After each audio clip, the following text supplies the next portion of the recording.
Hello दोस्तों, कैसे हैं आप सब। मैं अमित अपना यूट्यूब चैनल टारगेट स्टडी पर आपका स्वागत करता हूं। आइए अब हम नेक्स्ट क्लास में पढ़ेंगे पाई चार्ट, जो हमने पिछली क्लास में पढ़ा था उसी के अगले सवाल करेंगे, जो यूपी ट्रिपल एससी के लिए बहुत ज़्यादा इंपॉर्टेंट है और पैट का एग्जाम आ रहा है फिलहाल, उसके लिए बहुत ज़्यादा इंपॉर्टेंट है। ठीक है, आइए आगे पढ़ते हैं। मैंने कराए थे कुछ सवाल पिछली क्लास में, लेकिन इस वाली क्लास में हम और सवाल पढ़ेंगे। देखो,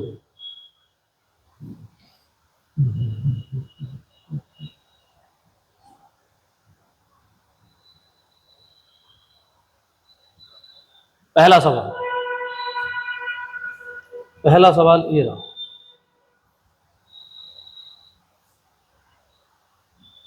हाँ, देखो भी पहला सवाल,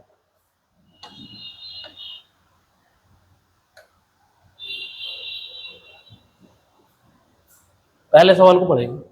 कह रहा है कि एक चॉकलेट कंपनी के 3 अलग अलग प्रकार के चॉकलेट एक्स, वाई और जेड तैयार करती है।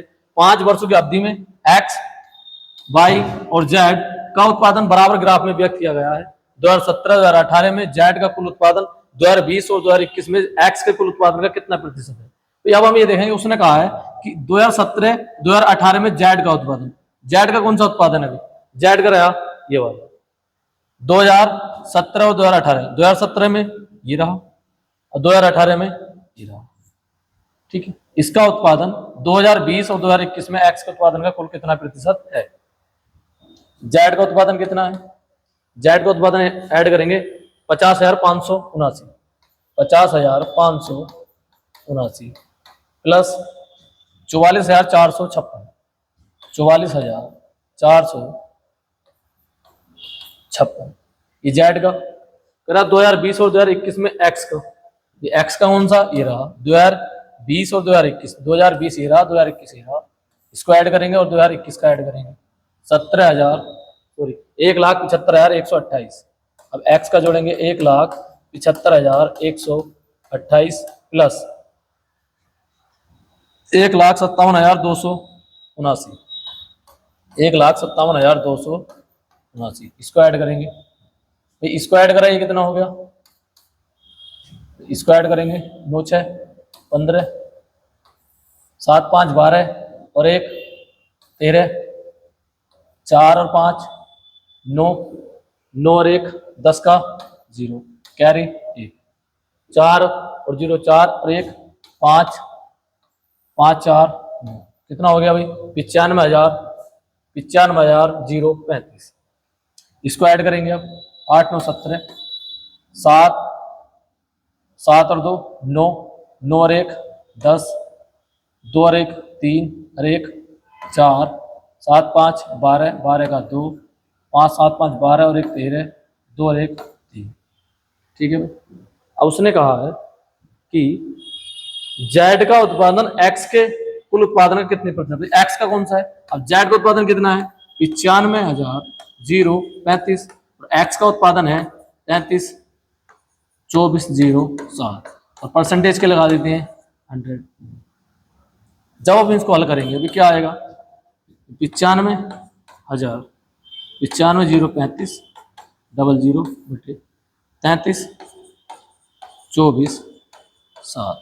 ठीक है, अब जब हम इसको भाग देंगे, ये देखो ऑप्शन देखेंगे, हम इसको पूरा हल नहीं करेंगे, बस ऑप्शन देख के हल करेंगे। अभी देखो 33 या 99 होती है, लेकिन 3 गुने से कम है भाई। जो 3 गुने वाला ऑप्शन है वो तो गलती होने वाला है भाई, 3 गुने से कम आएगा। अगर मैं 33 को मल्टीपल करता हूँ 95, ठीक है, तो 33 या 99, लेकिन 3 का मल्टीपल वाला नहीं होगा भाई, 0.3 वाला तो नहीं आने वाला है। आएगा कौन सा, उससे 3 से कम होगा उसका मान लेंगे। 3 के अगर 33 के अगर 2 बार गुणा करेंगे कितना आ जाएगा 66, यानी कि अगर मैं 33 की 3 बार गुणा करता हूँ आएगा 3, लेकिन 3 वाला ऑप्शन गलत होगा।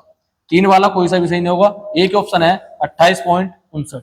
अगर हम इसको भाग देंगे, पूरे तरीके से भाग हम देंगे तो बहुत ज्यादा डिफिकल्ट हो जाएगा। इसको आसान तरीके से भाग देने का तरीका यही अच्छा होगा।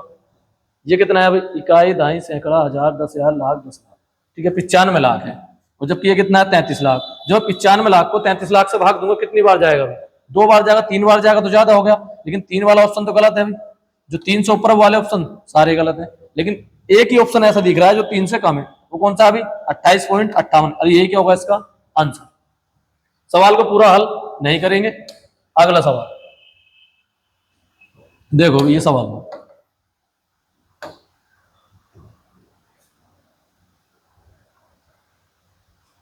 नीचे दिए गए दंड आरेख 5 कंपनियों डी, ई, एफ, जी और एच की बचत और व्यय को दर्शाता है। बचत और व्यय को दर्शाता है। आय बराबर होता है, व्यय मीन्स होता है खर्च, व्यय मीन्स होता है भाई खर्च, व्यय क्या है, खर्च है। खर्च प्लस बचत ही क्या होती है, आय होती है। सभी कंपनियों की कुल आय कुल व्यय का कितना प्रतिशत है, सभी कंपनी कुल आय। अब देखो भाई आय, खर्च प्लस बचत क्या होती है, बचत प्लस खर्च आय होती है। तो सभी कंपनी कुल आय कितनी हो गई, सभी कंपनी कुल कंपनी कितनी है भाई, कुल आय कितनी होगी, कुल आय ऐड करेंगे कितना आएगा भाई 800 प्लस 1600 प्लस 1300 प्लस कितना हो गया भाई 900 और प्लस 1800। सभी कंपनी कुल आय कुल व्यय का कितना प्रतिशत, व्यय कौन सा है, व्यय ये रहा काले वाला 300, 600, 500, 400 और 1200। 300, 600, 900, 900, 500, 1400, 14, 4, 18, 18 और 12 कितना हो गया 30, कितना हो गया भाई 3000। हमने देखा भी इसको ऐड करेंगे 24, 24 और 27, 27 और कितना हो गया 27, 13, 40 और 24 कितना हो गया 54, 5400 कितना हो गया भाई 5400। और व्यय कितना हो गया, कुल आय हो गई 5400 और व्यय हो गया कितना 300 प्लस 600 प्लस 500 प्लस 400 और प्लस 1200 कितना हो गया अभी, इसको ऐड करेंगे 9, 5, 14, 14, 4, 18, 18 और 12 कितना हो गया 30, यानी कितना हो गया भाई 3000 हो गया। अब उसने ये कहा है कि सभी कंपनी कुल आय, आय कितनी है भाई 5400, जबकि व्यय कितना, व्यय का कितना प्रतिशत है भाई 5400 3000 का कितने प्रतिशत है, बस यही निकालना है। 2 जीरो से 2 जीरो, 1 जीरो से ये कट गया, ठीक है काटेंगे इसको 3 से काटेंगे कितनी बार हुई है? कुल व्यय का आय, ठीक तो है भाई 1600, 1300, 900 और 1800 कितनी होगी भाई 5400, 3000 का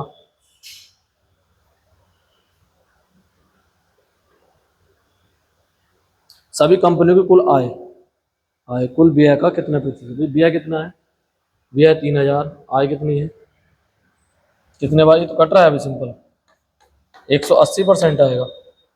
देखो 180% तो भी ऑप्शन में है नहीं, कहाँ मिस्टेक हो गई भाई भारी। व्यय 3 और 6 9, 5 14, 14 5 18 कुल व्यय का, सभी कंपनियों की कुल आय कुल व्यय का कितना प्रतिशत है, 5 3 800, 1600, 1300, 900 और 1800, ठीक है 5400 हो गया 3000 का, कितने परसेंट है भाई, ठीक कहा रहा है यार कैसे, 5400 5400 3000 का कितना परसेंट होगी, तीन का 3 8 24, 180% इसका आंसर आ रहा है। ऑप्शन में तो है ही नहीं, ऑप्शन में तो है ही नहीं। सभी कंपनियों की कुल आय कुल व्यय का कितना प्रतिशत है 180, ठीक है भाई इसका आंसर कितना होगा 180, एक ऑप्शन में लिख लेंगे 180 डिग्री परसेंटेज, ठीक है भाई ये इसका आंसर होगा। ठीक है भाई अगला सवाल,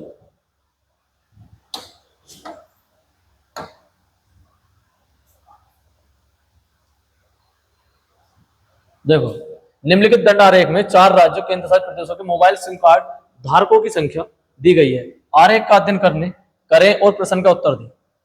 4 राज्य या केंद्र शासित प्रदेशों में बिकने वाले सिम कार्ड की औसत संख्या कितनी है, बिकने वाले सिम कार्ड की औसत संख्या बतानी है, तो चारों राज्यों में बतानी है सिम कार्ड की औसत संख्या भी कितना है। देखो औसत संख्या कैसे बताएंगे, पहले इनको ऐड कर लो, पहले इनको क्या कर लो ऐड, 4 राज्यों में बिकने वाले सिम कार्ड का औसत संख्या, यानी कि इसमें कितने हो गए भाई देखो 15, 20 और 25, 15, 20, 25, 15, 20, 25, 40 और 20 60 प्लस बिहार में कितनी है, बिहार में है 60, बिहार में है, दोबारा कर देता हूं, ठीक है भाई, बिहार में कितने हैं, बिहार में है 60। रहा उत्तर प्रदेश, यूपी में कितने हैं भाई, यूपी में है 25 20 और 15, 25 20 15, ये भी कितने हो गए भाई 60, 25 20 15 60। दिल्ली, दिल्ली में कितने हैं भाई, दिल्ली में है 15 10 और 20, 15 10 25 और 20 45। पंजाब, पंजाब में कितने हैं भाई 10 10 और जी 25 और 5 30 40। टोटल ऐड करेंगे भाई, औसत बराबर क्या होता है, औसत संख्या भाई, औसत बराबर क्या होता है, योग बटे संख्या। औसत संख्या क्या होगी भाई, योग कितना, योग कर लो इनका, 60 प्लस 60 और प्लस 45 प्लस 40 बटे कितना भाई, संख्या कितनी है 4, 60 दूनी 120 कितना हो गया 160 और 160 205, 205 को भाग देंगे 4 से, 4 पंजे 20, 4 इकन 4.25, और ये क्या होगा भाई इसका आंसर 51.25। ठीक है भाई, अगला सवाल देखें।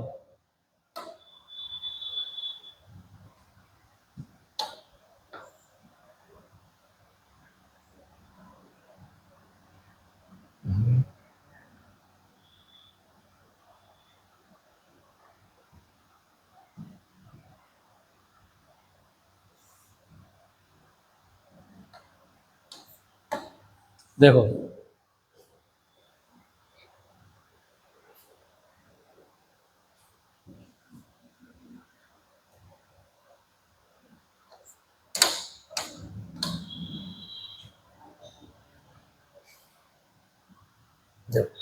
मंगलवार को मुद्रित कागजों की कुल संख्या का औसत ज्ञात कीजिए। मंगलवार को, देखो मंगलवार कौन सा है, ये रहा मंगलवार, ठीक है भाई।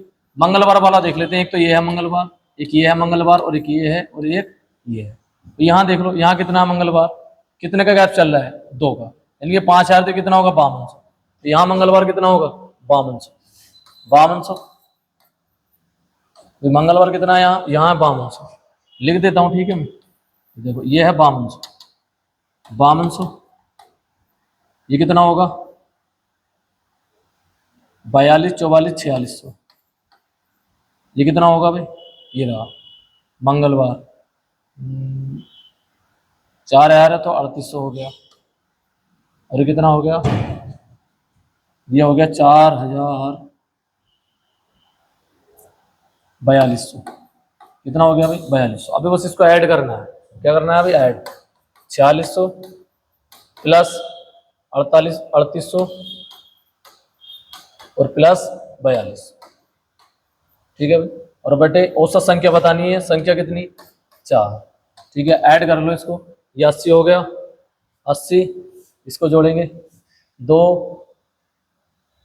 00 यहाँ ले लो, 2 8 10 6 16 16 2 18, 18 का 8 1 4 3 7 7 4 11, 11 5 कितने हो गए भाई, 11 5 हो गए 16, 16 1 17, डिवाइड करेंगे 4 से, डिवाइड कितने से करेंगे भाई 4 से, 4 चौक 4 से कितने 4 बार, फिर क्या 18, 4 से 4 बार, 4 से 5 बार, कितना आ गया भाई 4450, आंसर आ जाएगा 4450।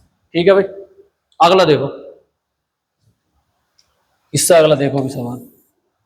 मंगलवार को डी द्वारा मुद्रित कागजों की संख्या सोमवार को ए द्वारा मुद्रित कागजों की संख्या से कितने प्रतिशत कम है। भाई मंगलवार में डी द्वारा मुद्रित कागजों की संख्या, अभी देखो मंगलवार में डी कितना है 4200, भाई डी में कितना है मंगलवार को, डी में है 4200, डी में कितना 4200 संख्या। सोमवार को ए द्वारा मुद्रित कागजों की कुल संख्या से कितने प्रतिशत कम है। सोमवार में ए कितना है, सोमवार में ए कितना है 4800, भाई ए कितना है 4800, अभी कितना काम है 600, कितने पर 4800 पर, और गुणा परसेंटेज के लिए लगा देंगे 100, दो जीरो दो जीरो, 6×8 = 48, और 100/8 का मतलब होता है 12.5%। यही क्या होगा भाई इसका आंसर, कितना होगा भाई 12.5%। ठीक है भाई, अगला सवाल देखते हैं। देखो भाई अगला सवाल,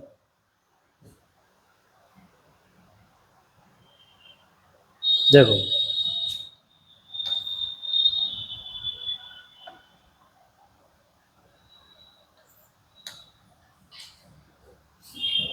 इसको पढ़ेंगे और इसको करेंगे।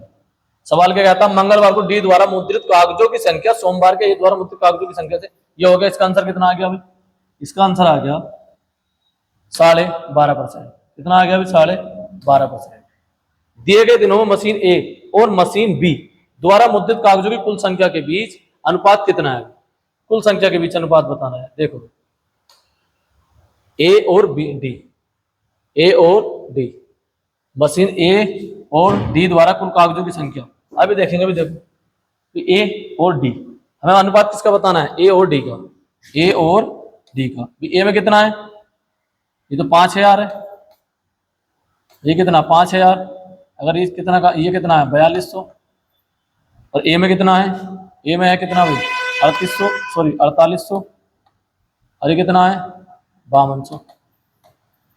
कितना हो गया भाई 4800 5200 कितना हो गया 10,000। अनुपात ये कितना हो गया भाई 9200।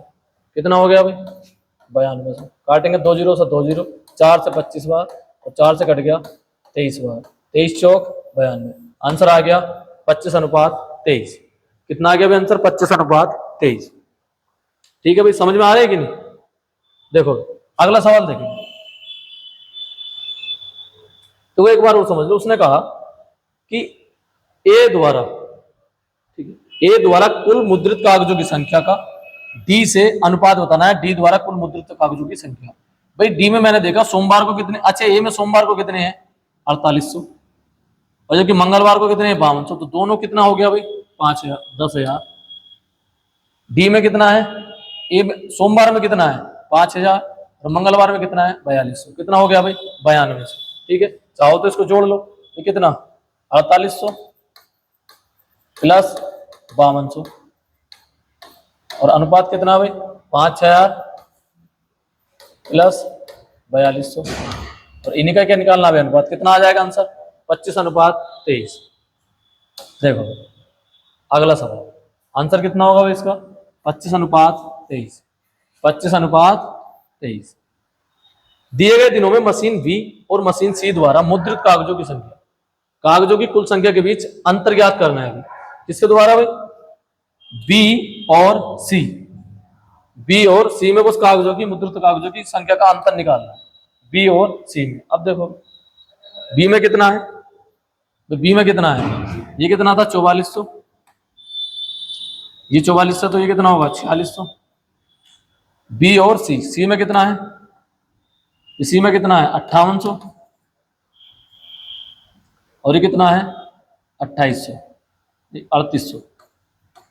ठीक है भाई, इन दोनों का जोड़ करो, बी का कितना हो गया, बी का कितना 4400 और 4600 कितना हो गया, अरे 9000। कितना हो गया भाई 9000। ठीक है, और 3800 और 5800 कितना हो गया 9600। ठीक है भाई, इनका अंतर निकालना है।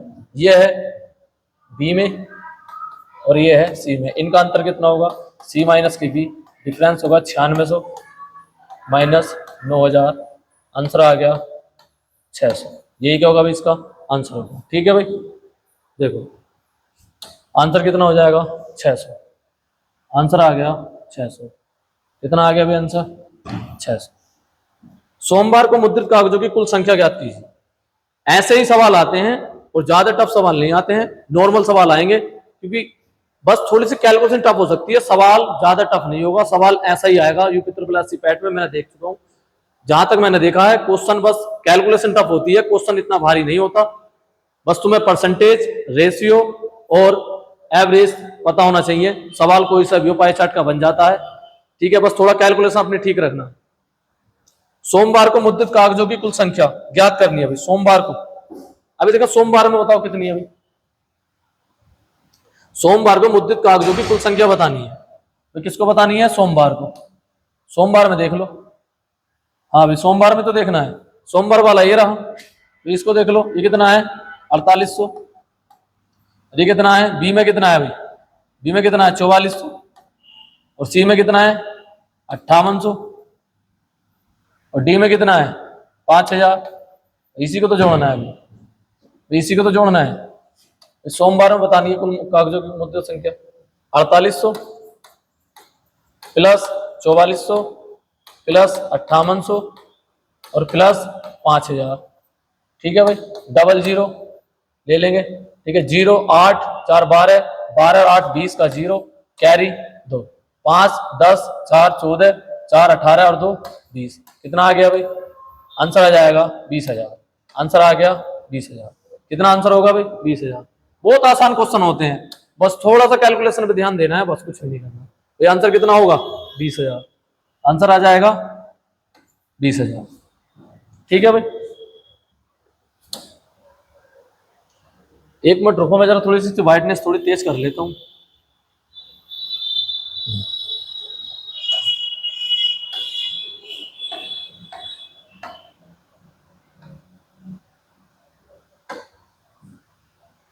अब देखो,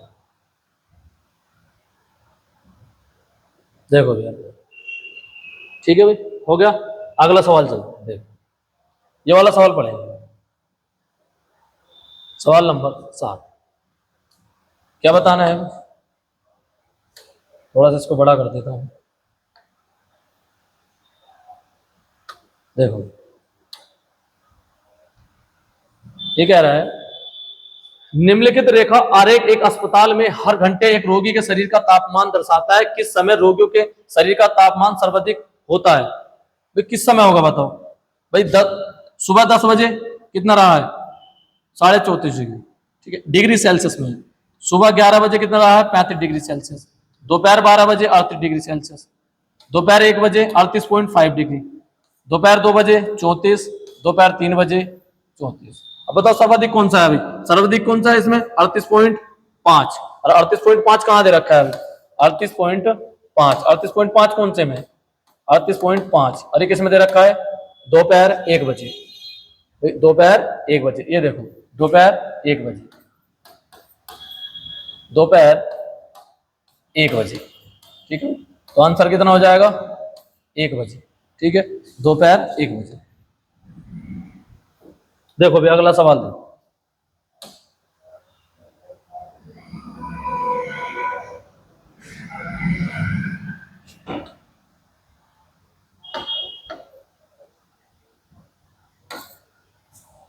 देखो भी ये वाला सवाल देखो। पिछले कुछ वर्षों में एक कार निर्माण कंपनी द्वारा अर्जित लाभ प्रतिशत निम्नलिखित में किस वर्ष में सर्वाधिक लाभ प्रतिशत आरेख में दिए गए सभी वर्षों में वार्षिक लाभ प्रतिशत के औसत के बराबर निकटतम था? औसत निकटतम था। पहले क्या करेंगे भाई? औसत निकालेंगे, योग बटे संख्या। पहले इनका क्या करेंगे? योग करेंगे। 55 40 55 45 कितना हो गया भाई? 100 हो गया। 100 ये हो गया। ठीक है भाई, 60 और 40 कितना हो गया? 100 ये हो गया। ठीक है, कितना हो गया भाई? 200। 200 और ये कितना हो गया? 135, यानी कि 335। कितना हो गया भाई? 335। और संख्या कितनी है भाई?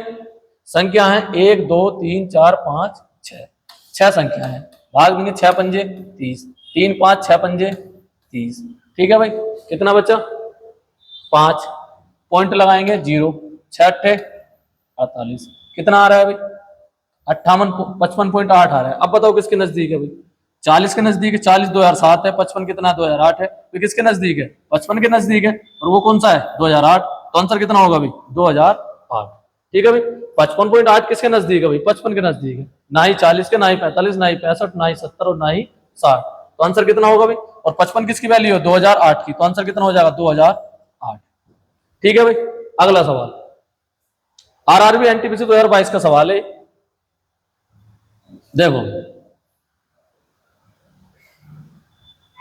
कह रहे कर्मचारी सी डी और ई का औसत वेतन कितना है? सी भाई किसका औसत वेतन बताना है। सी का कितना है? सी का है 300। डी का कितना है? 200। और ई का कितना है, ई का दे रखा है अभी 400। बस इनको ऐड करना है और संख्या से भाग दे देना। 300 प्लस 200 प्लस 400 डिवाइड कर देंगे अभी कितने से, 3 से। 900 बटे 3 भाग देके कितना आएगा अभी 300। ये क्या है इसका आंसर, आंसर कितना हो गया भाई 300। कुछ भी नहीं करना होता इन सवालों में, बस कैलकुलेशन थोड़ी ठीक रखनी होती है, कुछ भी चीज एक्स्ट्रा नहीं करनी होती। देखो अगला सवाल है, वो क्या कह रहा है, सवाल देखिए, सवाल कह रहा है नीचे दिए गए वर्षों में किन वर्षों में योग्य उम्मीदवारों के प्रतिशत में न्यूनतम अंतर था। परसेंटेज ये दे रखा है, ठीक है भाई। अब अंतर बताना है किसमें सबसे कम था, बताओ इसमें कितने का अंतर है अभी। हाँ भाई इसमें कितने का अंतर है, 6 और 12 8 कितने हो गए 14, इसमें 14 का अंतर है, इसमें कितने का अंतर है 8 10 11 का अंतर है, इसमें कितने का अंतर है 1 का अंतर है, इसमें कितने का 20 का, और इसमें कितने का, इसमें है 28 का, 28 नहीं 38 का, ठीक है भाई। अब बताओ सबसे अंतर कम किसमें है, किसमें है भाई 59 और 60 में।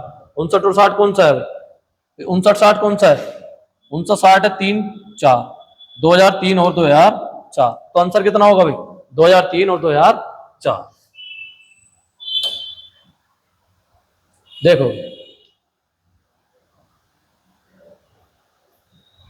यूपी ट्रिपल एससी पैट 2021 का सवाल है, आरेख दे रखा है अभी।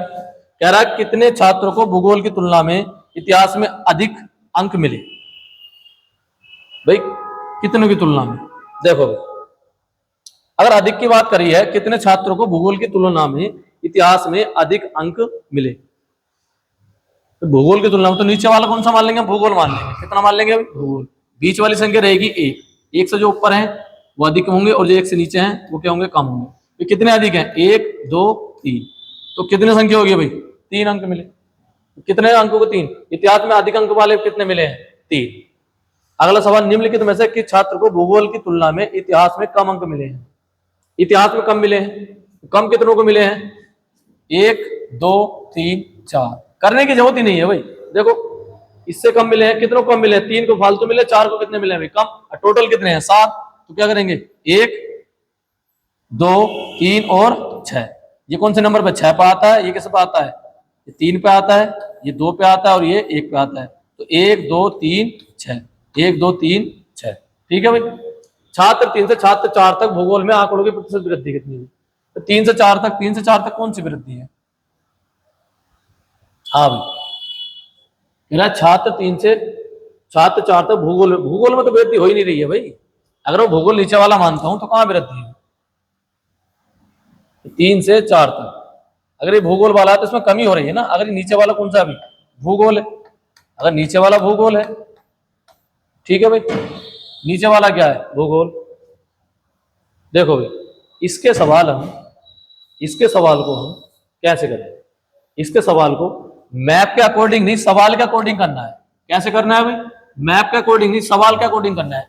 छात्र 3 से छात्र 4 तक भूगोल में अंकों का प्रतिशत वृद्धि।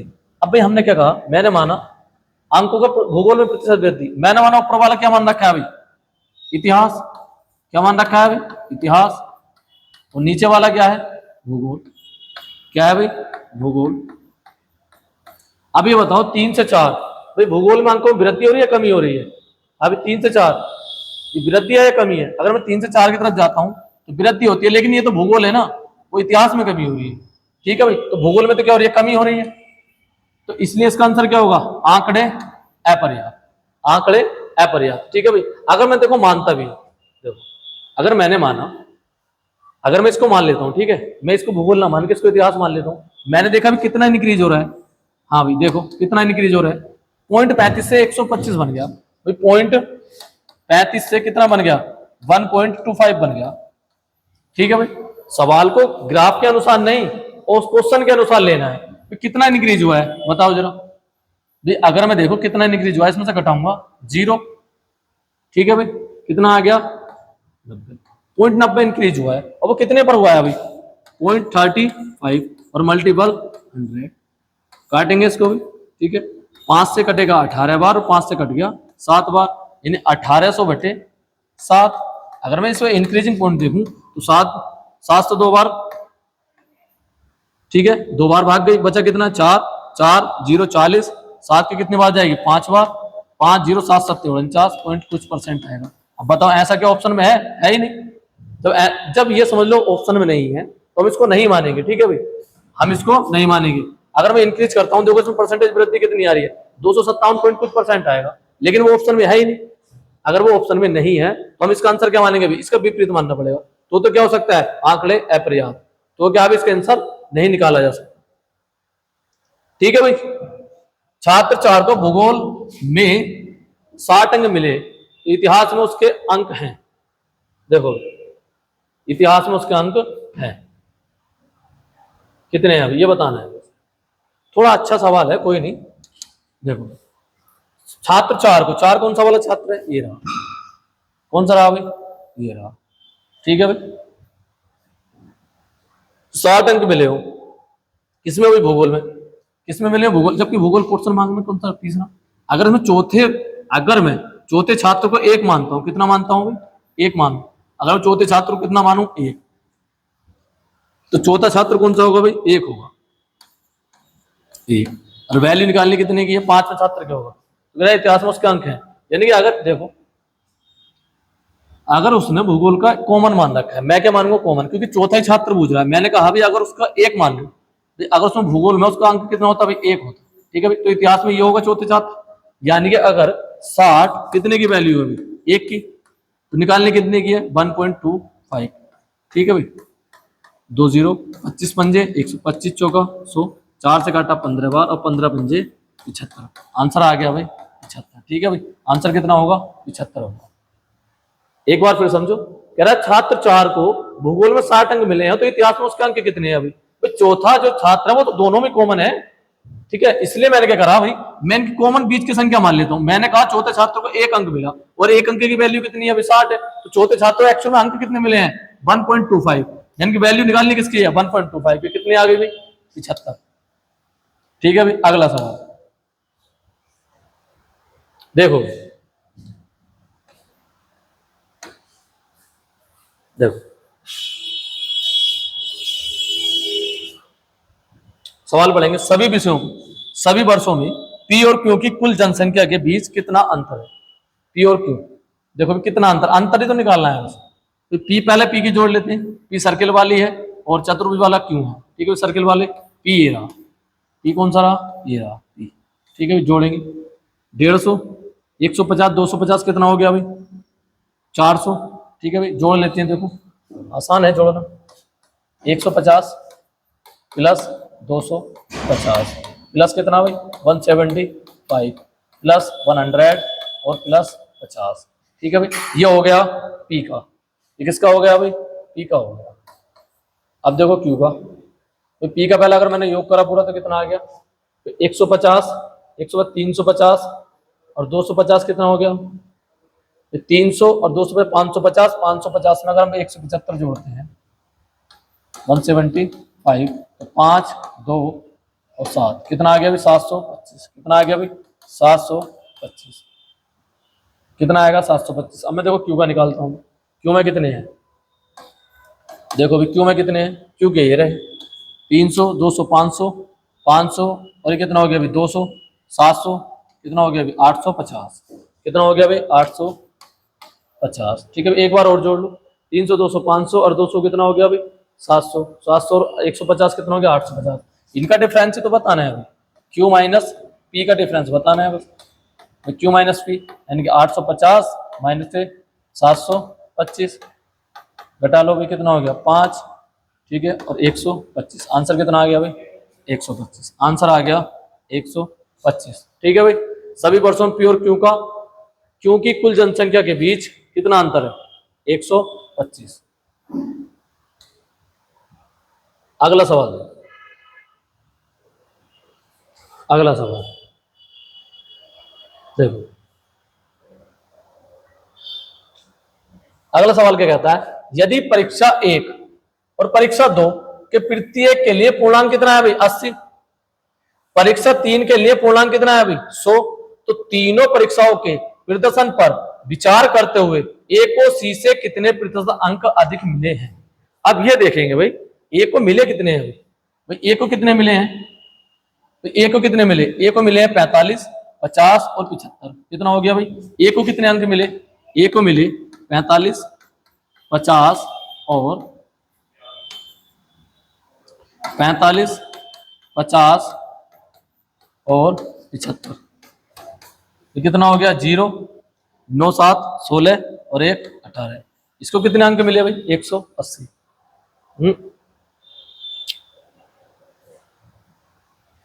उल्टा जुड़ गया क्या, 5, 10, 0, 7, 5, 12, 12, 4, 16, 1, 17। कितना आ गया भाई 170। ठीक है, अब देखते हैं सी को कितने मिले, सी को 40, 45 और 65। 40, 45 और 65 सी को मिले हैं 40, 45 और 65।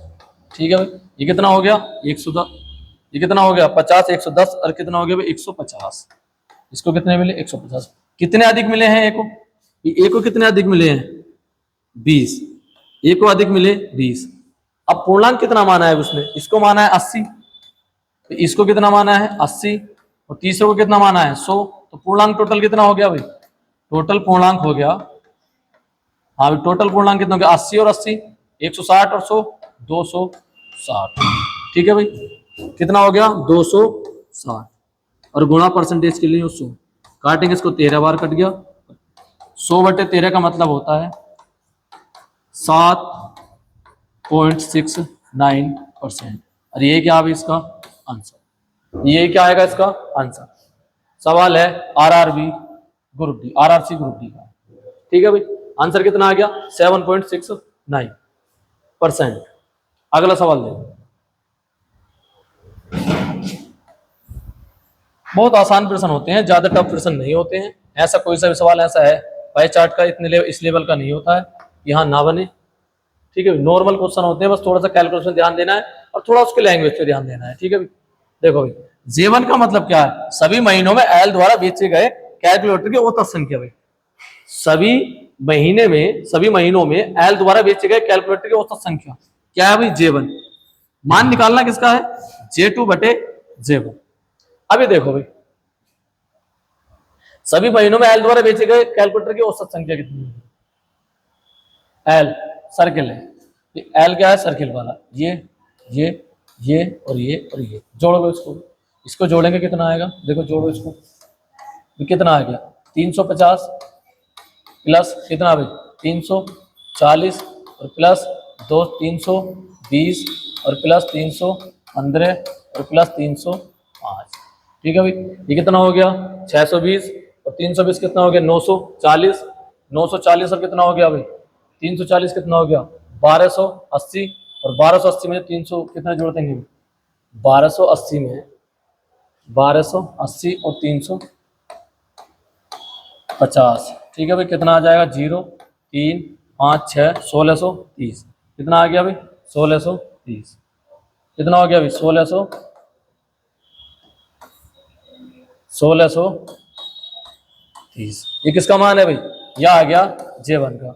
अब J2 क्या कह रहा है, J2 कहता है एल और एम द्वारा बेचे गए कुल कैलकुलेटर की कुल संख्या के बीच का अंतर। भाई 305, 615, 975 और जी 975, ठीक है 307, इतना ही बैठ रहा है। ठीक है भाई, कितना बैठेगा 1630। यदि J2 का मान J2 भाई एल और एम यानी इनका अंतर अगर 1630 माइनस, ये क्या कह रहा है देखो, अब मैं तुम्हें एक चीज बता देता हूं, एम का मान कितना आया भाई, ये तो एल का था, एम का कितना आया, एम का आएगा एम का मान कितना आ गया भाई 1630।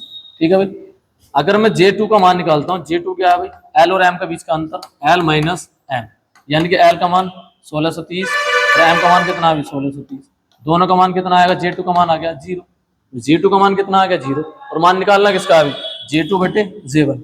मान किसका निकालना है भाई J2/J1, J2/J1। ठीक है, J2 का मान कितना है भाई 0 और J1 का मान कितना है 1630। भाई 0 को किसी भी संख्या से भाग दोगे हमेशा आंसर कितना आता है 0, तो इसका आंसर कितना हो जाएगा भाई? 0। ठीक है भाई, आया समझ में? अगला सवाल,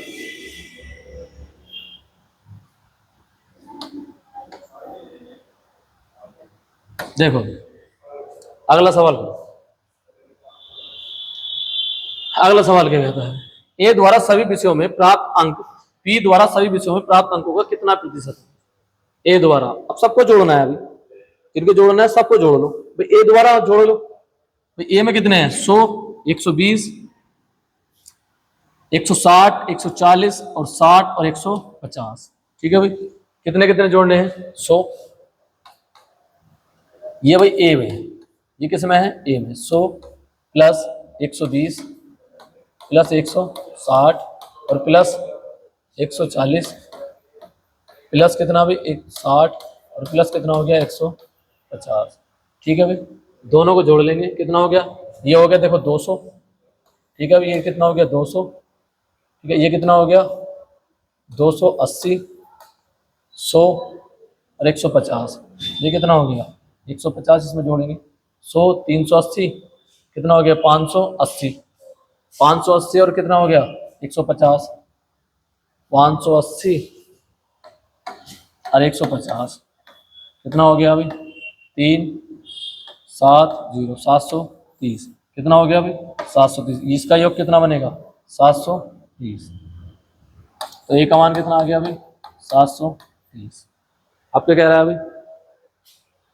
बी में देख लो, बी में कितने हैं? बी में कितने हैं? 70, 180, 170, 110, 130 और 80। कितना है अभी? अब बी में देख लो, बी में कितना हो गया अभी? 70 प्लस 180 प्लस 170 प्लस 110 प्लस 130 और प्लस 80। ठीक है भाई, इसको जोड़ेंगे, कितना आ गया? देखो अभी जोड़ लो, ये कितना हो गया? 280। ये कितना हो गया? 280। 280 जोड़ लो, ऐसे नहीं जोड़ते हैं, ऐसे जोड़ लेते हैं। देखो ठीक है भाई, 0 तो सब में रहने वाला है। ठीक है, 8 और 3 11, 11 1 12, 12 7 19, 19 और 8 27, 27 और 7 27 7 हो गया, 27 7 34 का 4 कैरी लगे 3। ठीक है भाई, 1 2 3 4, 4 3 7, कितना हो गया? 740। कितना हो गया अभी? 740। अब क्या बताना है? बी का मान कितना आ गया? बी का मान आ गया 740। बी का मान आया 740। और उसने कहा है भाई ए द्वारा सभी विषयों में प्राप्त अंक बी द्वारा सभी विषयों में प्राप्त अंक का कितना परसेंट है? भाई ए में, ए के जो है वो 730 है और बी का कितना है? 740। और परसेंटेज के लिए 100। अब एक बात बताओ, अगर इस 740, अगर इसमें 10 और होता तो कितना हो जाता? 100% हो जाता, यानी कि 10 ही तो कम है। अब ये देखो 100% के करीब कौन सा सबसे आंसर है? अभी देखो भाई, 82 ज्यादा करीब है, 92 ज्यादा करीब है, 98 ज्यादा करीब है, 86। कौन सा आंसर? 98, 98.64। करने की जरूरत नहीं है, बस हम थोड़ा सा सोचेंगे। अगर इसमें 10 होता तो 100% चला जाता। 740 है, 740 अगर ये होता तो कितनी बार कट जाता? 740 से 740 करता 100 बार भाई, एक बार। और गुणा किससे हो रही है? 100 से, तो कितना आ जाता है? 100% है, लेकिन वो 10 कम है। अब बताओ कितना पॉइंट कम होगा भाई? 98.64। बस जो सब लोग 100 के सबसे नजदीक है वही उसका आंसर होगा। अगला सवाल देखो,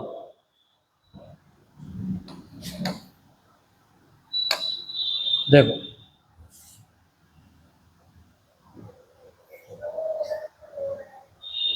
देखो company A B C D और ई की आय के बारे में निम्नलिखित में से कौन सा क्रम सही है? ठीक है भाई, अब पहले आय निकालते हैं। ठीक है भाई, आय क्या होगी? दोनों का योग। दोनों का योग ही क्या है भाई? आय है। दोनों का योग क्या है? आय। दोनों का योग क्या है भाई? आय। ठीक है भाई, ए की आय कितनी है? ए की आय है 400। बी की कितनी है भाई? बी की कितनी है? 1200। और सी की कितनी है? 900। और डी की कितनी है भाई? 500। और ई की कितनी है? ई की कितनी है भाई? 1400। कितनी है भाई? 1400। ठीक है, अगर मैं देखो बी ए से ई से बड़ा है भाई, बी कितना है? 1200, ई कितना है? 1400। ठीक है, तो ये तो गलत है, ये तो गलत है। ई बी से बड़ा है, बिल्कुल हाँ भाई। सबसे बड़ा कौन सा है? अभी सबसे बड़ा है 1400। उससे छोटा कौन है? 1200। उससे छोटा कौन है? 900। उससे छोटा कौन? 500। और उससे छोटा कौन? 400। ठीक है भाई। 1400 किसका है? ई का। 1200 किसका है? बी का। और 900 किसका है? सी का। और 500 किसका है? डी का। उससे छोटा कौन है? ए। तो ये क्रम जो सा है वही इसका आंसर। ठीक है भाई। तो कौन सा? A B C D A. A B C D A, ये क्या होगा इसका आंसर। ठीक है भाई। अगला सवाल देखो, बस आरोही क्रम लगाना है, कुछ भी नहीं करना है। ठीक है भाई। अगला सवाल देखेंगे।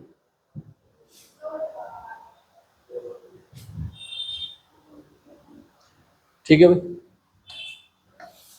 ये देखो सवाल, सवाल को मैथ को सीखने के लिए पहले खुद से कोशिश किया करो सवाल को करने की। ठीक है, खुद से जरूर कोशिश किया करो सवाल को बनाने की, खुद से कोशिश किया करो पहले।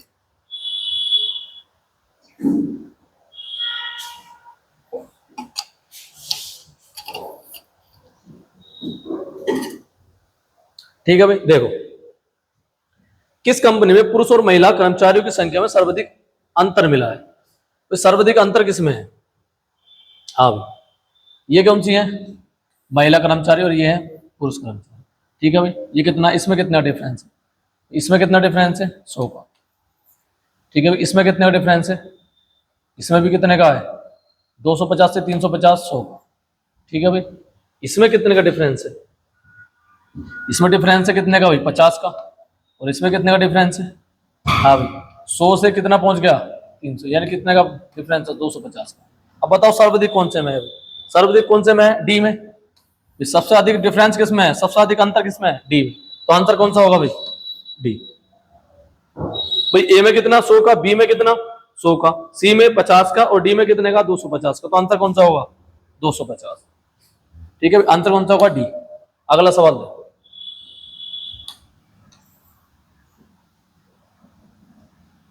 बहुत आसान सवाल होते हैं पाई चार्ट के, बस थोड़ा सा दिमाग लगाना है बस। ठीक है, सभी कॉलेजों में नामांकित और योग्य छात्रों का अनुपात क्या है? नामांकित और योग्य छात्रों का भाई, सभी कॉलेज नामांकित गिन लेंगे, फिर योग्य गिन लेंगे। पहले नामांकित गिनेंगे। नामांकित कौन से वाले हैं? जिनके बीच में कौन सा चतुर्भुज, ठीक है, लाइन के बीच चतुर्भुज किन सा, वो नामांकित है। जो सर्किल है लाइन के बीच, वो क्या है? योग्य है। चतुर्भुज वाले गिनेंगे भाई, 45, 52, 48, 40 और 55। ठीक है भाई।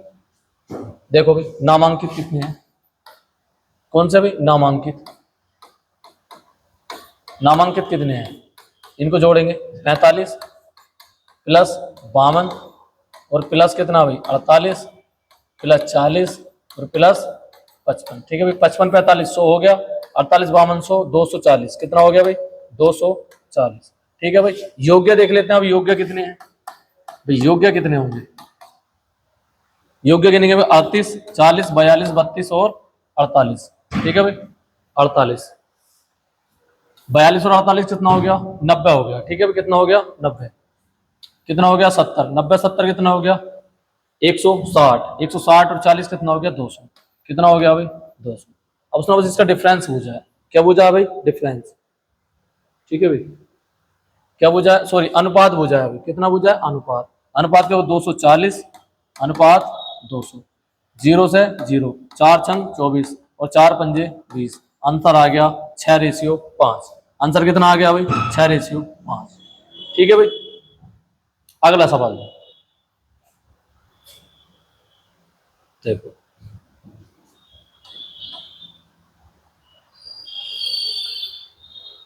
देखो सवाल कह रहा है, सभी 5 कंपनियों द्वारा निर्मित नावों की संख्या, नावों की औसत संख्या ज्ञात कीजिए। भाई चतुर्भुज, नाव प्लस जहाज, नाव प्लस जहाज, लेकिन जो सर्किल वाला है वो ओनली जहाज दिखाते हैं। अगर भाई जहाज कितने हैं? 150 है। जहाज कितने हैं? 150 है। ठीक है भाई। और टोटल कितना है? 225। नाव और जहाज कितने? 225। अगर जहाज 100 है और दोनों मिलकर कितने हैं भाई? 250। अब ये क्या कह रहा है भाई? इसमें देखो भाई कितने हैं? 175 अगर जहाज है, और दोनों मिलकर कितने हैं? नाव और प्लस जहाज कितने हैं भाई? 375। ठीक है भाई। अगर जहाज कितने हैं? 250 है। जहाज 250 है तो दोनों मिलकर कितने हैं भाई? 350। ठीक है भाई। भाई जहाज कितने हैं? 200 और दोनों मिलकर कितने हैं अभी 300। ठीक है भाई, अभी यही बताना है। देखो सभी 5 कंपनी द्वारा निर्मित नावों की औसत संख्या ज्ञात करनी है भाई। नावों की औसत संख्या एक बार बताओ भाई, नाव प्लस जहाज कितने हैं 225, जिसमें जहाज कितने हैं 150, तो नाव है बताओ नाव कितनी होगी, नाव कितनी होंगी। हाँ भाई 225 में जब मैं घटाऊंगा कितना भाई 150, तो कितना बचेगा 75 भाई। 75 प्लस बी में कितनी नाव है, अगर 100 जहाज है दोनों कितने हैं भाई 250, तो बताओ नाव कितनी होगी 150 प्लस सी में कितनी है नाव है, अगर जहाज 175 है दोनों मिलकर 375, तो बताओ नाव कितनी होंगी 200 भाई। नाव कितनी होंगी 200 प्लस चलते हैं डी में भाई, डी में कितनी है जहाज कितने 250, जबकि दोनों मिलकर 350, तो बताओ नाव कितनी है 100 प्लस भाई ई में कितने हैं 200 जहाज है 300 दोनों है, तो नाव कितनी है 100। ठीक है भाई जोड़ लो इसको। ठीक है कितना हो गया 400, 550, 550 और 75 कितना हो गया 550 और 75 हो गया 625, 625। और संख्याएं कितनी है, ये औसत के लिए क्या निकालना पड़ता है योग बटे संख्या, योग कितना और संख्या कितनी है 5, तो 625 बटे 5, आंसर कितना आ गया अभी 125। यही क्या होगा इसका आंसर, आंसर कितना हो गया भाई 125। देखो भाई अगला सवाल देखो, कंपनी बी द्वारा निर्मित नावों और जहाजों की संख्या का अनुपात कितना होगा। तो अब हमें क्या करना है, देखो नाव और जहाज की संख्या का अनुपात निकालना है, नाव और जहाज। ठीक है भाई, नाव और जहाज की संख्या का अनुपात निकालना है। नाव कितनी आई है 625, नाव कितनी आई 625 अभी हमने निकाली है। अब किनका निकालना, जहाज का निकालना, जहाज का नीचे वाला जोड़ लेंगे 150, 250, 250, 500, 700 और कितना हो गया 875, कितना हो गया भाई 875। काट लो इसको 25 से 25 बार और 25 दिया 75, 12 25 पंजे 125, फिर 5 से काटेंगे 5 बार, फिर 5 से काटा 7 बार। आंसर आ गया भाई 5:7, आंसर आ जाएगा 5 है। देखो भी जरा एक मिनट जोड़ लेते हैं, जहाज देखना जरा कितने हैं अभी 150, 250 और 250, 500, 8, 700 और 875। काटना जरा 25 दूनी 50, 12 5 25 पंजे 125, 25 दिया 75। कंपनी बी द्वारा निर्मित जहाज और कंपनी बी द्वारा निकालना है ना, सॉरी कंपनी बी द्वारा, कंपनी बी में देखना अभी जहाज कितने हैं 100, जबकि नाव कितनी है 150, नाव कितनी है 150 और जहाज कितने हैं 100, 50 दिया 50 दोनों। ठीक है भाई, आंसर हो गया 3:2। कितना हो गया भाई, आंसर हो गया 3:। ठीक है भाई, कंपनी बी में निकालना है, उसको कह रहा है कंपनी बी में देखो टोटल कितने हैं 250, जबकि जहाज कितने हैं भाई 100, अगर नाव और जहाज मिलकर 250 है और जहाज कितने हैं 100, तो नाव कितनी होगी 150, 50 दिया 150, 50 दूनी 100, आंसर आ गया 3:2। ठीक है भाई, देखो अगला सवाल,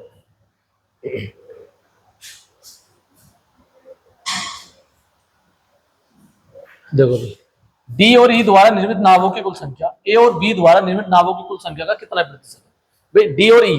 अभी देखो डी और ई में कितनी नाव है, डी और ई, डी में कितनी है, डी में अगर 250 जहाज है 350 दोनों है, तो भाई नाव कितनी हो गई डी और ई में, डी प्लस ई में कितनी हो गई भाई 250 यानी कि 100 नाव हो गई, प्लस ई में कितनी है नाव 100 ही है भाई, ई में भी कितनी है 100, और वो कह रहा है ए और बी द्वारा निर्मित नावों की कुल संख्या का कितने प्रतिशत, भाई ए प्लस बी। अब बी में देख लो, ए में कितनी है 75, ए में 75 नाव है, और बी में कितनी है, बी में देखो कितनी है 150, 150 भाई ये कितना हो गया 200, और ये कितना हो गया 225। ठीक है भाई, यानी 225 का कितना परसेंट है, बस यही निकालना है। ठीक है भाई, 25 नंबर 225, 25 अट्ठे 200।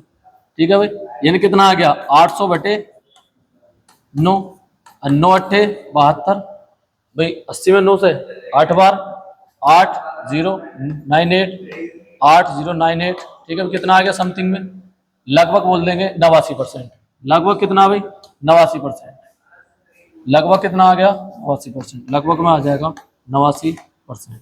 ठीक है भाई, कितना आएगा भाई 89%। ठीक है, अगला सवाल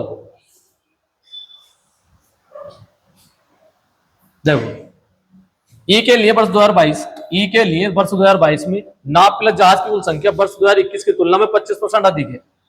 2021 की तुलना में कितनी है भाई? ई एक नया है भाई, ई 2021, ये है 2021 और ये है 2022। ठीक है भाई, मैंने देखा भाई 21 वाला दे रखा है, हमें पैटर्न कौन सा दे रखा है? 21 वाला। ठीक है भाई, अब ई में नाव प्लस जहाज की संख्या कितनी है? ई में भाई नाव प्लस जहाज, ई में है नाव प्लस जहाज की संख्या 300।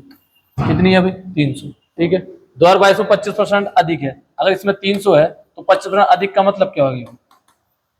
ठीक है, 25%, 25 तिया 75, कितना हो गया भाई? 325। ठीक है, निकाल लेंगे 300, 125 बटे कितना भाई? 100, 2 जीरो से 2 जीरो, कितना आ गया? 375। ठीक है, अगर 2021 में 300 रहा है नाव प्लस जहाजों की संख्या, तो 2022 में कितनी होगी? 375 होगी।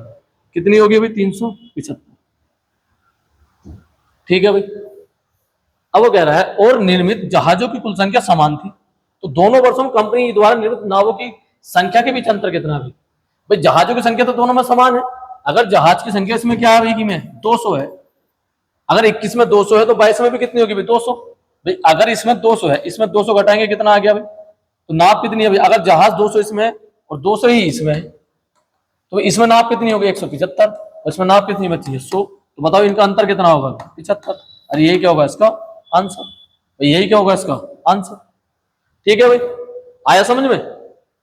देखो एक बार और समझ लो, उसने कहा ई के लिए वर्ष 2022 में निर्मित नाव प्लस जहाज की कुल संख्या वर्ष 2021 की तुलना में 25% अधिक है। भाई 2021 में मैंने कहा 300, भाई 21 में देखो 300 दे रखी है संख्या, भाई 2021 में ई में कितनी है नाव और जहाज की संख्या? 300। तो 2022 में 25% अधिक होगी, तो कितनी होगी भाई? 375 होगी। अब उसने कहा और निर्मित जहाजों की संख्या दोनों वर्षों में समान है। अगर जहाज इसमें 200 है, तो ई में कितने हैं जहाज? ई में है देखो 200, ये कितने हैं? 200। अगर 2021 में 200 है तो 2022 में भी 200 ही रहेंगे। तो नाव कितनी होंगी भाई?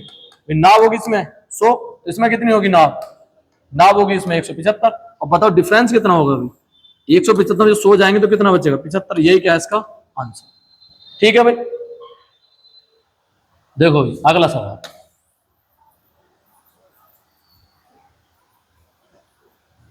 ठीक है भाई, देखो अगला सवाल देखो,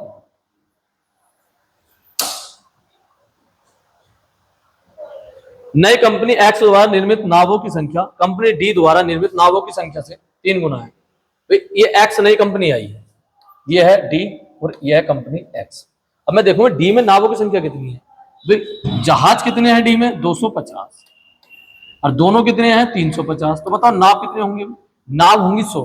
अगर डी में नाव 100 है, भाई डी में कितनी है? नाव 100 है, तो बताओ एक्स में कितनी होंगी? 3 गुना होंगी। भाई इसका 3 गुना, भाई इसका 3 गुना कितनी? 300। भाई ये क्या है? ये तो नाव ही है ना। हाँ भाई ये क्या होंगी? नाव होंगी। अब उसने कहा जबकि कंपनी एक्स द्वारा निर्मित नाव प्लस जहाजों की कुल संख्या कंपनी सी द्वारा निर्मित नाव प्लस जहाजों की कुल संख्या से 2 गुनी है। तो सी में देखो कितनी है भाई? सी में नाव प्लस जहाज कितने हैं? 375। सी में कितने हैं? 375। सी में अगर 375 है, ठीक है भाई, तो बताओ एक्स में कितने होंगे? 2 गुना होंगे, 375 का 2 गुना कितना होगा? कितना होगा? 700, यानी कि 800, 750। हाँ भाई 750। इसकी मैं अगर जब 2 से गुणा करूंगा तो कितना आ जाएगा भाई? 750। तो एक्स में दोनों कितने होंगे? नाव प्लस जहाज, नाव प्लस जहाज। ठीक है भाई, नाव प्लस जहाज कितने होंगे? सी में अगर 375 है तो इसमें कितने होंगे? 700 होंगे। और उसने कहा है कंपनी एक्स द्वारा निर्मित जहाजों की कुल संख्या ज्ञात करो। जहाजों की कुल संख्या, अब एक बात बताओ भाई, अगर 300 नाव है और दोनों मिलकर कितने हैं? 750। तो मैं अगर नाव की संख्या 750 में घटा दूंगा तो किसकी बचेगी भी? जहाजों की संख्या बचेगी नहीं बचेगी? यही तो जहाज है। जहाज कितने होंगे भी? 450। और ये क्या होगा इसका आंसर? ठीक है भाई, अगला सवाल। ठीक है, सवाल इतने ही रह चुके हैं। ठीक है भाई, आज के लिए इतना ही काफी है। ठीक है, अगर क्वेश्चन अच्छे लगे हों तो हमारे चैनल को सब्सक्राइब करें और क्लास देखने के बाद सवालों को जो है कमेंट जरूर करें, कमेंट करके बताएं कि हाँ सवाल कैसे लगे। ठीक है, थैंक यू, आज के लिए इतना ही काफी है।